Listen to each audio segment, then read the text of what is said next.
বুলবুলি পাখি পূর্ব দক্ষিণ ও দক্ষিণ পূর্ব এশিয়ার স্থানীয় পাখি। আফ্রিকার অধিকাংশ অঞ্চল, মধ্যপ্রাচ্য, ক্রান্তীয় এশিয়া হতে ইন্দোনেশিয়া পর্যন্ত এবং উত্তরে জাপান পর্যন্ত এদের বিচরণ লক্ষ্য করা যায়। বুলবুলি পাখির সাধারণত বাদামি রঙের হয়ে থাকে।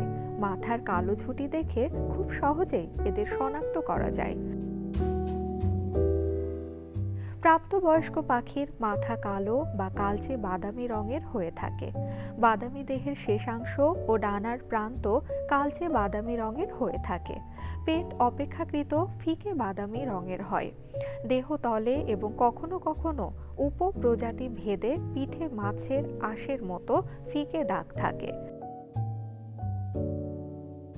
পাখিটির পালক লম্বা, কোমল এবং ফোলানো। এদের ঠোঁট সামান্য বাঁকা। বুলবুলি পাখির পা খাটো এবং দুর্বল। দেহের তুলনায় লেজ অপেক্ষাকৃত লম্বাকৃতির। পাখির ঘাড়ে লোম সদৃশ্য পালক রয়েছে। এদের ডানা খর্বকায় এবং গোলাকার। পুরুষ ও সত্যি বুলবুলি পাখি দৃশ্যত প্রায় অভিন্ন।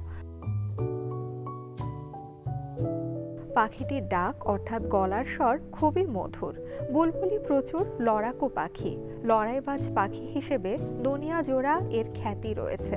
এক বুলবুলির সঙ্গে অন্য বুলবুলির ঝগড়া বা মারামারি দেখলে বুঝবেন এদের লড়াই করার দক্ষতা।